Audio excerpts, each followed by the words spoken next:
A very special good evening to all of you present here. आप सभी दोस्तों का स्वागत है विकास सर की इस क्लास में और exam card live YouTube channel पर। दोस्तों आज हम डिस्कस करेंगे 1 और 2 फरवरी 2023 के जितने भी महत्वपूर्ण करंट अफेयर के क्वेश्चन हैं आपके एग्जाम के पॉइंट ऑफ व्यू से, उसको हम डिस्कस करेंगे जो कि आपके आने वाले सभी एग्जाम्स के लिए इम्पोर्टेंट हो। ठीक है, चाहे आप किसी भी एग्जाम की तैयारी कर रहे हो, चाहे आप एसएससी की कर रहे हो, बैंक की कर रहे हो, रेलवे की कर रहे हो, स्टेट एग्जाम की कर रहे हो या फिर डिफेंस एग्जाम की कर रहे हो, अग्निवीर की कर रहे हो, इंडियन आर्मी वगैरह का, तो उन सभी एग्जाम्स के लिए ये जो करंट अफेयर का सेक्शन है बहुत ही इंपॉर्टेंट है। अगर आप करंट अफेयर को रेगुलर बेसिस पे पढ़ते हैं तो डेफिनेटली आप दूसरे स्टूडेंट से आगे जाएंगे।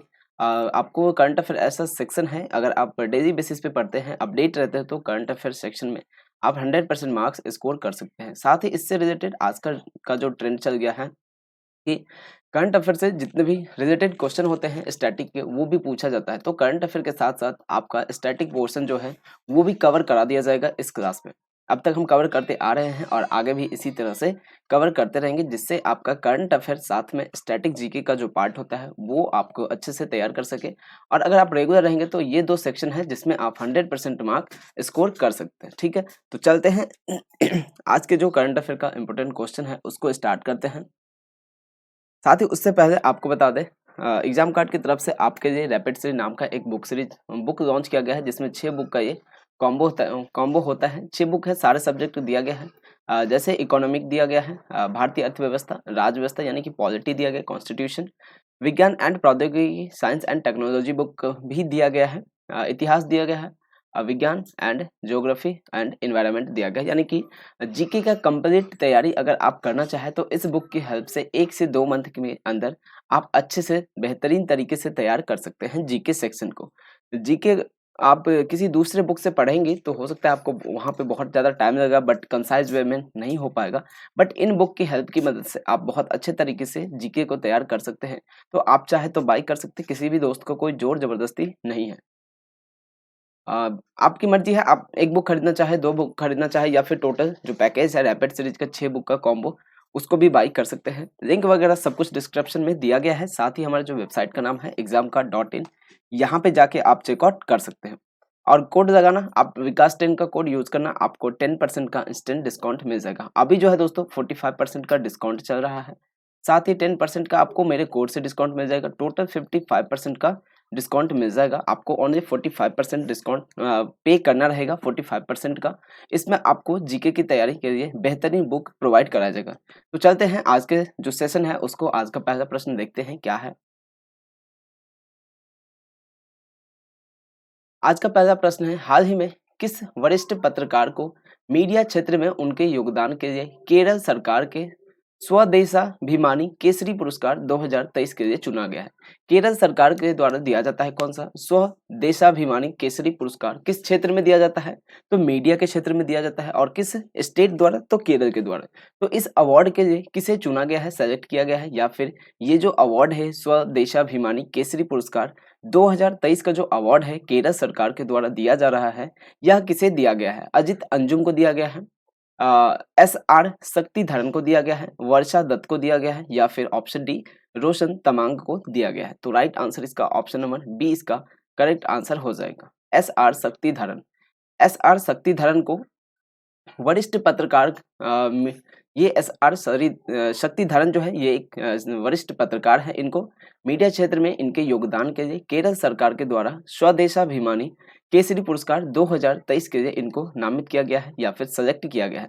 अगर बात करें केरल के सीएम की, तो केरल के जो सीएम है दोस्तों कौन है, कई बार करा चुका हूँ ओवर द क्लासेस, कई बार हम इसको बता चुके हैं, पिनराई विजयन केरल के सीएम है। और गवर्नर कौन है केरल के? आरिफ मोहम्मद खान गवर्नर है केरल। ठीक है, याद रहेगा ये चीजें। सीएम तो हो ना हो, लेकिन गवर्नर आपको याद होना बहुत ही जरूरी है, क्योंकि आजकल के एग्जाम में, सभी एग्जाम में किसी न किसी शिफ्ट में गवर्नर से क्वेश्चन बनता ही है। रिसेंट में जो एग्जाम चल रहा है एसएससी जीडी के बारे में, उसमें लगभग कह सकते हैं हर दिन में, हर शिफ्ट में किसी एक शिफ्ट में गवर्नर से क्वेश्चन बना है। तो आने वाले, उम्मीद करते हैं आने वाले जो एग्जाम है उसमें भी पूछा जाएगा, तो आप गवर्नर को याद रखेंगे। वरिष्ठ पत्रकार एस आर शक्तिधरन को मीडिया क्षेत्र में उनके योगदान के लिए केरल सरकार के स्वदेशाभिमानी केसरी पुरस्कार 2023 के लिए चुना गया है। यह पुरस्कार में 1 लाख रुपए का नगद पुरस्कार और कनाई कुहीरामन नायर द्वारा डिजाइन की गई एक मूर्ति शामिल है। इस अवार्ड में 1 लाख रुपए तो दिया ही जाता है, साथ ही एक मूर्ति भी दिया जाता है। जो मूर्ति जो है किसके द्वारा डिजाइन किया गया है, तो नाम है कनाई कुहीरामन नायर द्वारा ये मूर्ति को डिजाइन किया गया है। जो मूर्ति जो है इस अवार्ड में दिया जाता है, केरल सरकार के स्वदेशाभिमानी केसरी पुरस्कार में दिया जाता है। वह केरल मीडिया अकादमी के अध्यक्ष थे। SR शक्तिधरन जो है दोस्तों केरल मीडिया एकेडमी के अध्यक्ष थे और तिरुवनंतपुरम एवं त्रिशूर प्रेस क्लब के अध्यक्ष भी थे। नेक्स्ट क्वेश्चन है, हाल ही में किस राज्य में भारत की नवीनतम तितली प्रजाति पाई गई है? हाल ही में भारत के किस राज्य में भारत की जो नवीनतम तितली की प्रजाति है वो पाई गई है? Recently in which state India's latest butterfly species has been found? Option A है अरुणाचल प्रदेश, ऑप्शन बी है मणिपुर, ऑप्शन सी है असम और ऑप्शन डी है आंध्र प्रदेश। तो किस राज्य में भारत की नवीनतम तितली प्रजाति पाई गई है? तो ऑप्शन ए इसका करेक्ट आंसर हो जाएगा अरुणाचल प्रदेश। अरुणाचल प्रदेश में पाई गई। अगर बात करें अरुणाचल प्रदेश की, तो अरुणाचल प्रदेश के सीएम कौन है? पेमा खांडू अरुणाचल प्रदेश के सीएम है। म्यांमार और दक्षिणी चीन से वियतनाम तक अपनी पूर्वी ज्ञात श्रेणियों से लुप्त होने वाली एक स्वेलोटो तितली को भारत में पहली बार देखा गया। ये पहले कहाँ पाया जाता था? म्यांमार में। और दक्षिणी चीन से वियतनाम तक अपनी पूर्व ज्ञात श्रेणियों से लुप्त हो चुकी थी। और ये कौन सी तितली? स्वेलोटेल तितली जो है भारत में पहली बार देखा गया है। 3 तितली उत्साही अतनु बोस, लोरेन सोनोवाल और मानसून ज्योति गोगोई ने सितंबर 2019 और सितंबर 2021 के बीच अरुणाचल प्रदेश के नामदफा राष्ट्रीय उद्यान में बेहद दुर्लभ नोबेल हेलन को देखा गया। यहाँ से एक और इम्पोर्टेंट क्वेश्चन बनकर निकलता है कि नामदफा राष्ट्रीय उद्यान नेशनल पार्क कहाँ पे है? तो अरुणाचल प्रदेश हो जाएगा। याद रहेगा, पूछा जा सकता है क्योंकि ये रिसेंट में रिलेटेड है, यहाँ से चीजें कुछ निकल के आई है, इस वजह से ये जो नेशनल पार्क है ये इम्पोर्टेंट बनता है। और मैं गारंटी के साथ कह सकता हूँ किसी न किसी अपकमिंग एग्जाम में नामदफा नेशनल राष्ट्रीय उद्यान के बारे में जरूर आपसे पूछेगा, नामदफा नेशनल पार्क के बारे में। अरुणाचल प्रदेश के मुख्यमंत्री कौन है? पेमा खांडू अरुणाचल प्रदेश के मुख्यमंत्री हैं और राज्यपाल BD मिश्रा अरुणाचल प्रदेश के राज्यपाल हैं। तीसरा प्रश्न है, हाल ही में किस भारतीय क्रिकेटर को ICC men's T20 international cricketer of the year 2022 के लिए नामित किया है? ध्यान रखना दोस्तों, T20 की बात किया जा रहा है यहाँ पे, ना कि ODI और टेस्ट की में। यहाँ पे किसकी बात किया जा रहा है? T20 का बात किया जा रहा है।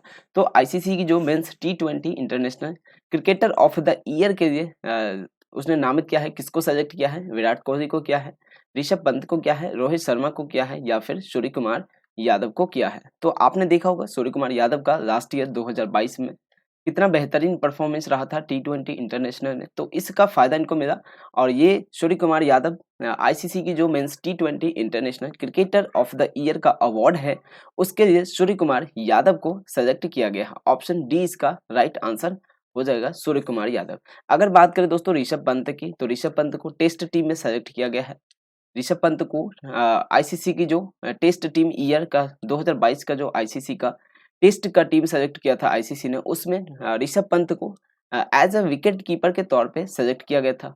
वहीं पे बेन स्टोक्स जो कि इंग्लैंड के कैप्टन है टेस्ट टीम का, तो बेन स्टोक्स को ICC के जो मेंस टेस्ट टीम का सिलेक्शन हुआ था उसमें इनको कैप्टन के तौर पे नियुक्त किया गया। ठीक, और अगर ODI की बात करें तो ODI में इंडिया की तरफ से एकमात्र भारतीय खिलाड़ी कौन थे? मोहम्मद सिराज, और सिराज के साथ में श्रेयस अय्यर भी था।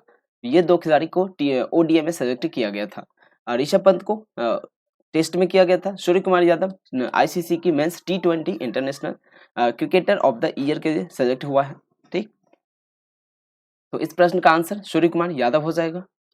भारतीय क्रिकेटर नाम सूर्य कुमार यादव को उनके शानदार प्रदर्शन के लिए वर्ष 2022 में ICC T20 cricketer of the year चुना गया है। सूर्य कुमार यादव ने 2022 में खेले गए 31 T20 मैचों में 1164 रन बनाए हैं और भारत की जो रेणुका सिंह है ICC emerging women cricketer of the year award प्राप्तकर्ता बनी है। भारत की जो रेणुका सिंह है आईसीसी की emerging women cricketer of the year award की प्राप्तकर्ता बनी है। ऑस्ट्रेलिया की ताहलीना मैकग्राथ को ICC T20 women cricketer of the year award से सम्मानित किया गया। अभी आईसीसी का सारे कुछ आ गया है, रैंकिंग वगैरह भी आ गया है, तो और जितने अवार्ड दिए जाते हैं आईसीसी की तरफ से वो सारे अपडेट हो चुका है, तो ऑलरेडी मैं क्लास में करा चुका हूँ। साथ ही ओडीआई में इंडिया ने नंबर 1 टीम बन गई है आईसीसी की। इसको हराया था न्यूजीलैंड को। न्यूजीलैंड को हरा करके ओडीआई में नंबर 1 टीम बन गई है इंडिया जो है अभी। आईसीसी का जो है सीईओ है जियोफ अलारडाइस। आईसीसी का सीईओ है। आईसीसी मतलब इंटरनेशनल क्रिकेट काउंसिल, जिसका हेडक्वार्टर कहाँ पे है? अबू धाबी में है। ठीक। आईसीसी का अध्यक्ष ग्रे बारकले आईसीसी का अध्यक्ष है। नेक्स्ट क्वेश्चन है 4th नंबर का। हाल ही में आंध्र प्रदेश के मुख्यमंत्री, नाम क्या है इनका? वाई.एस. जगन मोहन रेड्डी आंध्र प्रदेश के मुख्यमंत्री हैं। इन्होंने कुल कितने पशु चिकित्सा एम्बुलेंस की शुरुआत किया है? आंध्र प्रदेश के जो मुख्यमंत्री है दोस्तों, मुख्यमंत्री नाम क्या है? वाई.एस. जगन मोहन रेड्डी ने कुल कितने पशु चिकित्सा एम्बुलेंस की शुरुआत किया है? 175 एम्बुलेंस, 185 एम्बुलेंस, 165 एम्बुलेंस या फिर 195 एम्बुलेंस? तो राइट जो आंसर होगा ऑप्शन नंबर सी इसका करेक्ट आंसर हो जाएगा। 165 टोटल जो है 165 पशु चिकित्सा के लिए एम्बुलेंस का शुरुआत किया है। ऑप्शन सी इसका करेक्ट आंसर होगा। आंध्र प्रदेश के मुख्यमंत्री वाई.एस. जगन मोहन रेड्डी ने 25 जनवरी 2023 को अत्याधुनिक सुविधाओं के साथ डॉक्टर वाई.एस.आर. संचार पशु आरोग्य सेवा के दूसरे बैच के हिस्से के रूप में 165 पशु चिकित्सा एम्बुलेंस इकाइयों को हरी झंडी दिखाई है। इनका ये दूसरा बैच है, इससे पहले ऑलरेडी ये शुरुआत हो चुकी है एम्बुलेंस का, और ये जो दूसरा बैच है उसमें टोटल 165 पशु चिकित्सा एम्बुलेंस इकाइयों को हरी झंडी दिखाई है। अप्रूवल क्या है? प्रत्येक एम्बुलेंस में एक डॉक्टर और एक योग्य सहायक होगा। डॉक्टर का एक असिस्टेंट भी उस एम्बुलेंस में अवेलेबल होगा। इसे गो जातीय पशुओं पर छोटी सर्जरी करने के लिए डिजाइन किया गया है। छोटे सर्जरी करने के लिए इसका डिजाइन किया गया है इस एम्बुलेंस का। और सरकार प्रति निर्वाचन क्षेत्र में 2 एम्बुलेंस उपलब्ध करा रही है। प्रत्येक निर्वाचन क्षेत्र में 2 एम्बुलेंस उपलब्ध कराएगी इस तरह की। आंध्र प्रदेश के मुख्यमंत्री वाई.एस.आर. जगन मोहन रेड्डी है और राज्यपाल जो है विश्वभूषण हरिचंदन यहाँ के राज्यपाल हैं। अगर वहीं की बात करें, इसके पड़ोसी राज्य जो है कौन सा है? तेलंगाना है।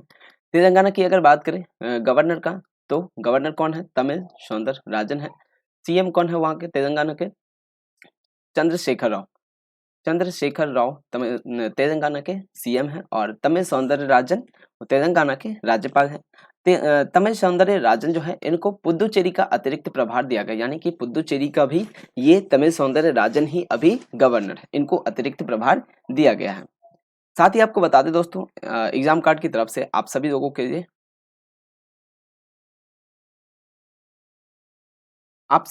लिए महाअभ्यास करंट अफेयर नाम का एक बुक लॉन्च किया है, जिसमें लास्ट 6 मंथ के जितने भी महत्वपूर्ण करंट अफेयर हैं, कह सकते हैं ऑलमोस्ट लास्ट 6 मंथ में जितने भी करंट अफेयर के क्वेश्चन बनते हैं उसको इसमें कवर किया गया है।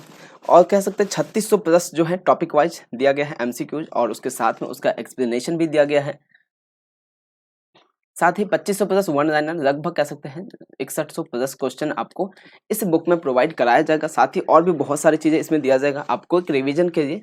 इस बुक को बाई कर सकते हैं। प्राइस ओनली सिर्फ और सिर्फ कितना रखा गया है? 99 रुपीज रखा गया है। ठीक, तो आप 99 रुपीज पे करके इस बुक को आराम से बाई कर सकते हैं और बहुत अच्छी बुक है।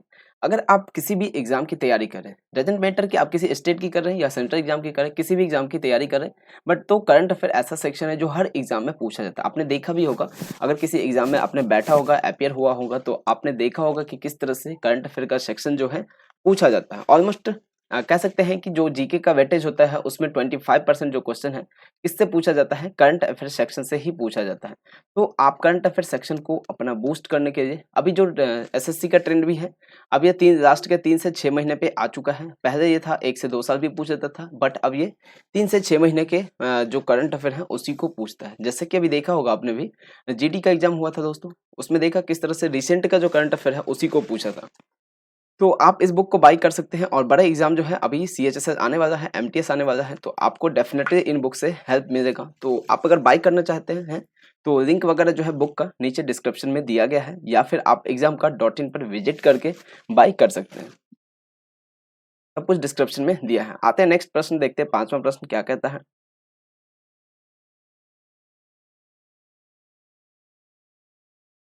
5वां प्रश्न है, हाल ही में किस रेलवे स्टेशन को ग्रीन रेलवे स्टेशन सर्टिफिकेट से सम्मानित किया गया? हाल ही में किस रेलवे स्टेशन को ग्रीन रेलवे स्टेशन सर्टिफिकेट से सम्मानित किया गया है? ऑप्शन ए है विजाग, ऑप्शन बी है कानपुर, ऑप्शन सी है दिल्ली और ऑप्शन डी है इंदौर। तो राइट जो आंसर है दोस्तों इसका ऑप्शन नंबर ए इसका करेक्ट आंसर है विजाग। विजाग कहाँ पड़ता है? आंध्र प्रदेश में पड़ता है। आंध्र प्रदेश में विजाग पड़ता है। ठीक, तो विजाग का जो रेलवे स्टेशन है उसको ग्रीन रेलवे स्टेशन सर्टिफिकेट के रूप में सम्मानित किया गया है। ईस्ट कोस्ट रेलवे के तहत विशाखापत्तनम रेलवे स्टेशन को जनवरी 2023 में ग्रीन कॉन्सेप्ट को अपनाने के लिए इंडियन ग्रीन बिल्डिंग काउंसिल द्वारा उच्चतम प्लेटिनम रेटिंग के साथ में ग्रीन रेलवे स्टेशन सर्टिफिकेट से सम्मानित किया गया। विशाखापत्तनम का जो रेलवे स्टेशन है विजाग का, उसको जनवरी 2023 में ग्रीन कॉन्सेप्ट को अपनाने के लिए किसके द्वारा? तो इंडियन ग्रीन बिल्डिंग काउंसिल के द्वारा उच्चतम प्लेटिनम रेटिंग के साथ ग्रीन रेलवे स्टेशन सर्टिफिकेट से सम्मानित किया गया है। Green railway station rating system को भारतीय रेल के पर्यावरण निदेशालय ने आईजीबीसी के सहयोग से विकसित किया है। IGBC Indian green building council इसका फुल फॉर्म होता है। इंडियन ग्रीन बिल्डिंग काउंसिल इसका फुल फॉर्म होता है। तो और आंध्र प्रदेश के मुख्यमंत्री ऑलरेडी बता चुका हूँ, YSR जगन मोहन रेड्डी है और राज्यपाल यहाँ के विश्वभूषण हरिचंदन आंध्र प्रदेश के राज्यपाल हैं। 6 प्रश्न है 6ठे नंबर का, जल शक्ति मंत्री। जल शक्ति मंत्री कौन है दोस्तों? गजेंद्र सिंह शेखावत। भारत के जो जल शक्ति मंत्री हैं, केंद्रीय जल शक्ति मंत्री कौन है? गजेंद्र शेखावत जल शक्ति मंत्री है। तो जल शक्ति मंत्री ने घोषणा की है कि सरकार ने जल जीवन मिशन के तहत 1.5 करोड़ ग्रामीण परिवारों को नल का जल कनेक्शन प्रदान किया है। कितने लोगों को आपसे पूछ रहा है कि कितने करोड़ ग्रामीणों को नल का जल कनेक्शन प्रदान किया है? तो ऑप्शन ए है 15 करोड़, ऑप्शन बी है 10 करोड़, ऑप्शन सी 11 करोड़ और ऑप्शन डी 14 करोड़। तो right answer option number C इसका करेक्ट आंसर हो जाएगा 11 करोड़। जल शक्ति मंत्रालय ने 11 करोड़ लोगों को जल का नल कनेक्शन प्रदान किए जाने की घोषणा किया है। तो ऑप्शन सी इसका करेक्ट आंसर हो जाएगा।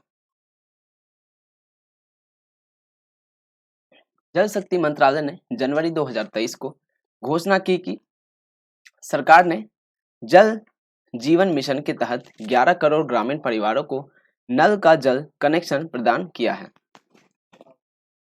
मंत्रालय द्वारा जारी आंकड़ों के अनुसार लक्षित 19.3 करोड़ घरों में से 56% को कवर किया जा चुका है।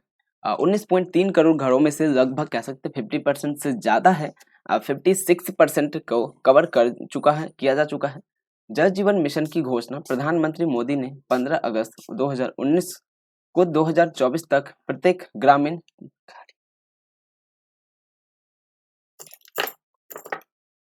ग्रामीण परिवार को नल का जल कनेक्शन प्रदान करने के लिए की थी। केंद्रीय जल शक्ति मंत्री कौन है? गजेंद्र सिंह शेखावत केंद्रीय जल शक्ति मंत्री हैं भारत के। 7वां प्रश्न है, हाल ही में तकनीकी कार्य समूह पर FAO food and agriculture organization इसका फुल फॉर्म होता है, पता है ना आप सभी को? Food and agriculture organization, food and agriculture organization के सत्र में किस देश को उपाध्यक्ष चुना है? ऑप्शन ए है अमेरिका, भारत, जापान और टर्की। तो राइट जो आंसर है ऑप्शन नंबर बी इसका करेक्ट आंसर हो जाएगा भारत। तकनीकी कार्य समूह पर जो FAO food and agriculture organization का जो सत्र हुआ है, कह सकते हैं समिट हुआ, उसमें किस देश को उपाध्यक्ष चुना गया है? तो भारत को उसके लिए उपाध्यक्ष के रूप में चुना गया है। जनवरी 2023 में रोम में खाद्य और कृषि के लिए पशु अनुवांशिक संसाधनों पर खाद्य और कृषि संगठन के अंतर सरकारी तकनीकी कार्य समूह ITWG के 12वें सत्र में भारत को उपाध्यक्ष के रूप में चुना गया है। भारत के राष्ट्रीय समन्वयक डॉक्टर BN त्रिपाठी को ITWG के 12वें सत्र के उपाध्यक्ष और रैपोर्टेयर के रूप में चुना गया है। भारत के जो राष्ट्रीय समन्वयक हैं डॉक्टर BN त्रिपाठी, उनको ITWG के 12वें सत्र के उपाध्यक्ष और रैपोर्टेयर के रूप में चुना गया है। FAO का मुख्यालय कौन है? कहाँ पे है? रोम, इटली में FAO का मुख्यालय है।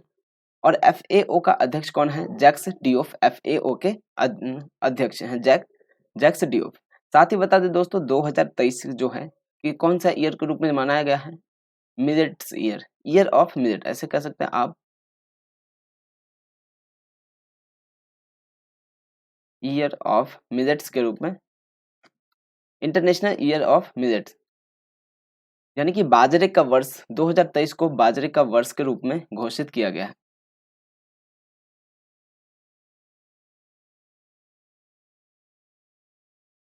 बाजरे का वर्ष के रूप में घोषित किया गया है 2023 को।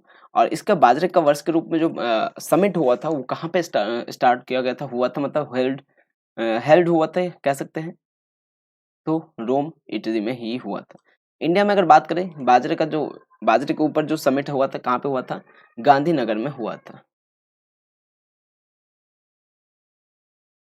8वां प्रश्न है, हाल ही में किस शहर में जनवरी 2023 में स्टार्टअप 20 एंगेजमेंट मीट G20 समूह द्वारा आयोजित किया गया था? हाल ही में किस शहर में जनवरी 2023 में स्टार्टअप 20 एंगेजमेंट मीट G20 समूह द्वारा आयोजित किया गया? ऑप्शन ए है हैदराबाद, ऑप्शन बी है मुंबई, ऑप्शन सी है दिल्ली और ऑप्शन डी है लखनऊ। तो राइट आंसर जो होगा इसका ऑप्शन नंबर सी इसका करेक्ट आंसर हो जाएगा, दिल्ली में दोस्तों जनवरी 2023 में स्टार्टअप 20 एंगेजमेंट मीट G20 का आयोजन किया गया था। ऑप्शन सी इसका ऑप्शन ए हैदराबाद में हुआ था, दिल्ली में नहीं हुआ था, हैदराबाद में हुआ था। ऑप्शन ए इसका राइट आंसर है। G20 स्टार्टअप 20 एंगेजमेंट ग्रुप जनवरी 2023 में हैदराबाद में अपनी स्थापना बैठक आयोजित करेगा। साथ ही हैदराबाद में इस बार जो आयोजन किया जाएगा दोस्तों, किसका किया जाएगा? रेसिंग जो होगा, रेसिंग कार का जो रेस होगा ना, वो हैदराबाद में होगा इस बार, और वो फर्स्ट टाइम होगा इंडिया में। तो कहाँ पे किस शहर में आएगा? होगा हैदराबाद में होगा। इंपॉर्टेंट क्वेश्चन बनता है कि रेसिंग कार का जो इवेंट होगा कहाँ पे होगा? हैदराबाद में होगा। अभी आते हैं इस क्वेश्चन पे। तो यह समूह आने वाले वर्षों के लिए G20 देशों की उद्यमशीलता और नवाचार प्राथमिकताओं पर नीतिगत सिफारिशों के उत्पादक विकास का चर्चा करेंगे। समूह जो है G20 सदस्य देशों के, जितने भी G20 कंट्री के मेंबर कंट्री है, उनके स्टार्टअप इकोसिस्टम के बीच जुड़ाव स्थापित करते हुए ज्ञान को साझा करेगा। नेक्स्ट क्वेश्चन क्या है? 9वां प्रश्न है,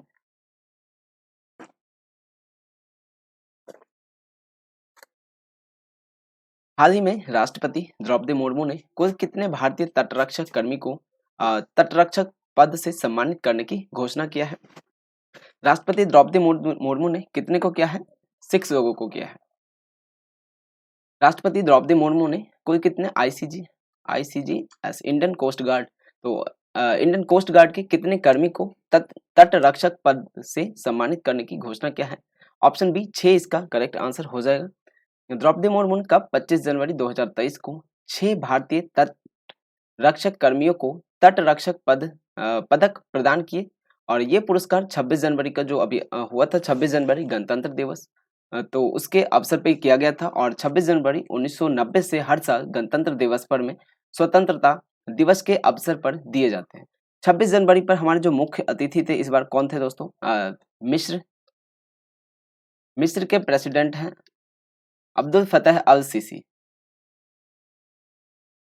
अब्दुल फतेह अल सीसी जो है 26 जनवरी पर मुख्य अतिथि के रूप में इस बार आए थे, उनको इनवाइट किया गया था।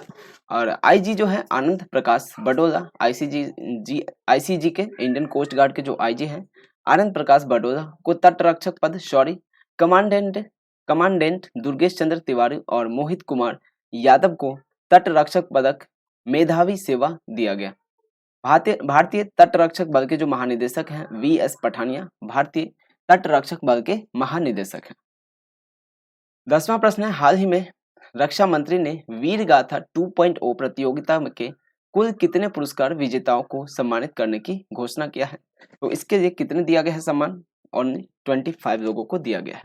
रक्षा मंत्री राजनाथ सिंह ने वीर गाथा 2.0 प्रतियोगिता के कुल कितने पुरस्कार विजेताओं को सम्मानित करने की घोषणा किया है? ऑप्शन ए है 25, ऑप्शन बी है 30, ऑप्शन सी है 20 एंड ऑप्शन डी है 28। ऑप्शन ए इसका करेक्ट आंसर है 25। रक्षा मंत्री ने 25 लोगों को वीर गाथा 2.0 प्रतियोगिता के कुल कितने पुरस्कार, तो 25 पुरस्कार विजेताओं को सम्मानित किया है। रक्षा मंत्री राजनाथ सिंह ने 25 जनवरी 2023 को नई दिल्ली में आयोजित एक कार्यक्रम में वीर गाथा 2.0 के 25 विजेताओं को सम्मानित किया है। वीर गाथा 2.0 को आजादी का अमृत महोत्सव के एक भाग के रूप में रक्षा मंत्रालय और शिक्षा मंत्रालय द्वारा संयुक्त रूप से शुरू किया गया था। प्रतियोगिता का उद्देश्य जो है क्या है, स्कूली बच्चों को युद्ध नायकों और बहादुरों की कहानियों से अवगत कराकर उन्हें प्रेरित करना इस प्रतियोगिता का उद्देश्य था।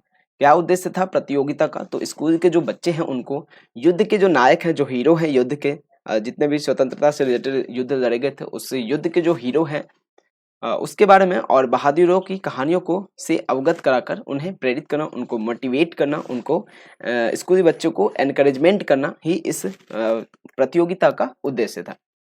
11वां प्रश्न है, हाल ही में जनवरी 2023 में सीबीआईसी ने कुल कितने अधिकारी और कर्मचारियों को राष्ट्रपति पुरस्कार से सम्मानित किया गया। हाल ही में जनवरी 2023 में सीबीआईसी की कुल कितने अधिकारी और कर्मचारी को राष्ट्रपति पुरस्कार से सम्मानित किया गया है। ऑप्शन ए है 32, ऑप्शन बी है 35, ऑप्शन सी है 27 और ऑप्शन डी है 29। तो राइट जो आंसर है इसका ऑप्शन नंबर डी इसका करेक्ट आंसर है 29। सीबीआईसी के central board of indirect customs के इसके 29 अधिकारी और कर्मचारियों को राष्ट्रपति पुरस्कार से सम्मानित किया गया है।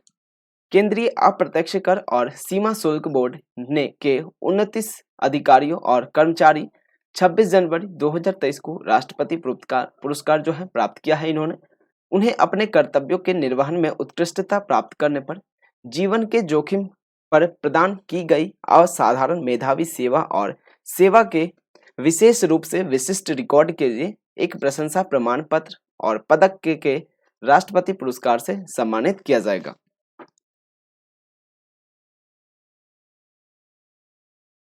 नेक्स्ट प्रश्न है 12वां नंबर का, हाल ही में कौन सा भारतीय गेंदबाज ओडीआई क्रिकेट में विश्व में नंबर 1 गेंदबाज बन गया। हाल ही में कौन सा भारतीय गेंदबाज है, भारत के कौन से गेंदबाज है जो ओडीआई क्रिकेट में विश्व में नंबर 1 गेंदबाज बन गया है। ऑप्शन ए है भुवनेश्वर कुमार, ऑप्शन बी है मोहम्मद सिराज, ऑप्शन सी है मोहम्मद शमी और ऑप्शन डी है आर अश्विन। तो राइट जो आंसर होगा ऑप्शन नंबर बी इसका करेक्ट आंसर हो जाएगा। मोहम्मद सिराज इसका करेक्ट आंसर है। मोहम्मद सिराज जो है दोस्तों ओडीआई में विश्व में नंबर 1 गेंदबाज बन चुका है, जो कि आईसीसी के द्वारा रिलीज किया गया था अभी रैंकिंग इसमें। और भारत जो है ओडीआई में नंबर 1 टीम बन गई है। कौन? भारत। भारतीय तेज गेंदबाज मोहम्मद सिराज 25 जनवरी 2023 को आईसीसी क्रिकेट ओडीआई रैंकिंग में नंबर 1 गेंदबाज बन गया है। ओडीआई में गेंदबाजी की रैंकिंग में सिराज के 729 रेटिंग अंक हैं। ओडीआई की जो रैंकिंग है गेंदबाजों की, बॉलर्स की, उसमें सिराज के जो रैंक है पॉइंट है 729 उसके रेटिंग पॉइंट है, और वह ऑस्ट्रेलिया के जेस हेजलवुड से 2 रेटिंग अंकों से आगे है। यानी कि जोश हेजलवुड का कितना होगा 727 इसका रेटिंग पॉइंट हो जाएगा, और सिराज का कितना है 729 रेटिंग पॉइंट है। वह क्रिकेटर जसप्रीत बुमराह के बाद पहले भारतीय गेंदबाज है जिन्होंने ओडीआई में आईसीसी गेंदबाजों में रैंकिंग में शीर्ष स्थान हासिल किया है। क्रिकेटर जसप्रीत बुमराह के बाद ऐसा दूसरा भारतीय गेंदबाज है जिन्होंने ओडीआई में आईसीसी गेंदबाजों की रैंकिंग में शीर्ष स्थान को हासिल किया है। आईसीसी का जो सीईओ है कौन है? जियोफ अलारडाइस है। और आईसीसी का अध्यक्ष कौन है? ग्रे बार्कले आईसीसी के अध्यक्ष हैं। हाल ही में किस राज्य में नोरो वायरस, अब तक आपने पढ़ा था कोरोना वायरस पढ़ा था, अब ये नया वायरस है नोरो वायरस। तो नोरो वायरस जो है उसका मामले का पता चला है, किस स्टेट में चला है? ऑप्शन ए है केरला, सिक्किम, पंजाब और ऑप्शन डी तेलंगाना। तो राइट आंसर क्या है इसका? ऑप्शन नंबर ए इसका करेक्ट आंसर है केरला में। केरला के जो स्वास्थ्य विभाग है उन्होंने 2 लोगों को नोरो वायरस के मामलों का पता किया है। उन्होंने बताया है कि 2 लोगों में नोरो वायरस का पता चला है। तो केरला में, भारत में सबसे पहले केरला में नोरो वायरस का पता चला है। केरला के जो सीएम है कौन है? पिनराई विजयन केरला के सीएम है। और गवर्नर कौन है? केरला के गवर्नर कौन है? आरिफ मोहम्मद खान केरला के गवर्नर। केरला में नोरो वायरस मामलों का पता चला है। केरला स्वास्थ्य विभाग ने नोरो वायरस के 2 मामलों की पुष्टि की है। नोरो वायरस एक बहुत ही संक्रामक वायरस है जो उल्टी और दस्त का कारण बनता है। नोरो वायरस की वजह से क्या होता है दोस्तों, इसके जो लक्षण कह सकते हैं, इसके जो लक्षण है उल्टी और दस्त का होना किसको बताएगा, इंडिकेट करेगा नोरो वायरस के बारे में। वायरस कम तापमान में जीवित रहने में सक्षम है। अगर कम टेम्परेचर भी है तब भी जो ये वायरस है वो जीवित रहेगा, एक्टिव रहेगा। और सर्दियों के दौरान और ठंडे देशों में इसका प्रकोप अधिक आम होता है। सर्दियों के टाइम में, ठंड के टाइम में, और जो देश हैं जहाँ पे ठंड ज़्यादा होती है यानी ठंडे देशों में इसका जो प्रकोप है अधिक होता है। यही कारण है कि इसे कभी कभी शीतकालीन उल्टी रोग भी कहा जाता है। तो याद रखना कि शीतकालीन उल्टी रोग किसे ना कहा जाता है, तो नोरो वायरस को। नोरो वायरस को अन्य किस नाम से जाना जाता है, शीतकालीन उल्टी रोग के नाम से। रोकथाम का उपाय, अच्छी स्वच्छता का अभ्यास करना जरूरी है। इसको रोकने के लिए, इस वायरस के बचाव के लिए आपको अच्छी स्वच्छता, साफ सफाई पर ध्यान देना जरूरी है। केरल के मुख्यमंत्री कौन है, पिनराई विजयन केरल के मुख्यमंत्री हैं। और राज्यपाल जो है आरिफ मोहम्मद खान यहाँ के राज्यपाल हैं।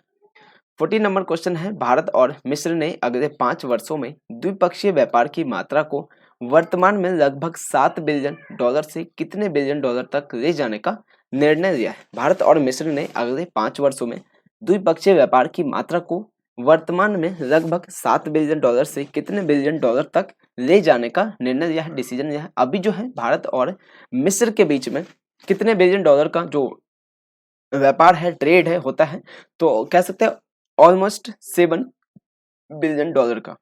लेकिन नेक्स्ट 5 ईयर में इंडिया और मिस्र का क्या टारगेट होगा, कितने बिलियन तक ले जाने का, तो $12 बिलियन का। ऑप्शन ए इसका करेक्ट आंसर हो जाएगा। $12 बिलियन इसका लक्ष्य होगा भारत और मिस्र का, कि अगले 5 वर्षों में दोनों देशों के बीच में जो व्यापार है, द्विपक्षीय व्यापार है, ट्रेड है, उसको 12 बिलियन तक ले जाने का लक्ष्य रखा गया है। भारत और मिस्र ने जनवरी 2023 को अपने संबंधों को रणनीतिक साझेदारी के स्तर तक बढ़ाने का फैसला किया है। दोनों ने अगले 5 वर्षों में द्विपक्षीय व्यापार की मात्रा को वर्तमान में लगभग $7 बिलियन से $12 बिलियन तक ले जाने का निर्णय लिया है। दोनों ने रक्षा और सुरक्षा व्यापार, दोनों देशों ने रक्षा और सुरक्षा, व्यापार, आतंकवाद विरोधी सहयोग और संस्कृति के क्षेत्रों में समयबद्ध तरीके से संबंधों को व्यापक बनाने का फैसला किया है। मिस्र की कैपिटल क्या है, काहिरा है। और जो मुद्रा है वो क्या है, मिस्री पौंड के यहाँ की मुद्रा है। और राष्ट्रपति अब्देल फतह अल सीसी मिस्र के राष्ट्रपति हैं, जो कि 26 जनवरी पर हमारे देश में मुख्य अतिथि के रूप में आए थे। तो आज के जितने भी महत्वपूर्ण करंट अफेयर थे दोस्तों, उसको हम डिस्कस कर चुके हैं। उम्मीद है आप सभी को सेशन पसंद आया होगा। जल्दी हमारी क्लासेस हो जाएगी 7 या 8 तारीख से ऑन टाइम मॉर्निंग में लाइव क्लासेस हमारी स्टार्ट हो जाएगी। तो आप सभी लोग बेफिक्र रहे, आपके लिए बेहतरीन क्लास लाने की कोशिश करूंगा। जब जैसे अब तक बेस्ट कंटेंट दे रहा हूँ, उसी तरह से आगे भी बेस्ट कंटेंट देने की कोशिश करूंगा। एग्जाम ओरिएंटेड क्वेश्चन देने की कोशिश करूंगा, हमेशा आपके लिए बेस्ट। आप सभी दोस्तों का थैंक यू सो मच इतना सारा प्यार और सपोर्ट के लिए। आगे भी अपना प्यार और सपोर्ट इसी तरह बनाए रखना। साथ ही जाते जाते आपको बता दें, हमारे करंट अफेयर की जो मैगजीन आती है उसका आप बाई कर सकते हैं दोस्तों। प्राइस इसका सिर्फ 49 रुपीज़ रखा गया है। लेकिन ये बुक उन दोस्तों के लिए है जिनको पीडीएफ से या फिर वीडियो से रिवीजन करने में दिक्कत होती है, तो वो बाई कर सकते हैं। इसमें आपको बहुत सारी चीज़ मिलेगा, एमसीक्यूज मिलेगा, उसके साथ में आपको फैक्ट दिए जाएगा। एमसीक्यूज रहेगा, उसका आंसर रहेगा, उसके साथ में उससे रिलेटेड जो 4-5 पॉइंट होगा वो भी दिया जाएगा। साथ ही आपको 1 लाइनर क्वेश्चन भी इसमें दिया जाएगा, ताकि वहां से भी आप प्रैक्टिस कर सके ज़्यादा से ज़्यादा। ऑलमोस्ट इस क्वेश्चन में कह सकते हैं, इस जो हमारा मैगजीन है उसमें करंट अफेयर के सारे चीज़ों को कवर किया गया है, ताकि आपके एग्जाम के लिए आप बेहतरीन तरीके से तैयारी कर पाए करंट अफेयर सेक्शन का। तो लिंक वगैरह सब कुछ डिस्क्रिप्शन में दिया गया है, आप चाहे तो बाई कर सकते हैं या फिर अपने नियरेस्ट बुक स्टोर से भी बाई कर सकते हैं। तो मिलेंगे दोस्तों अगले वीडियो में इसी उत्साह उमंग के साथ। तब तक के लिए बाय बाय, टेक केयर।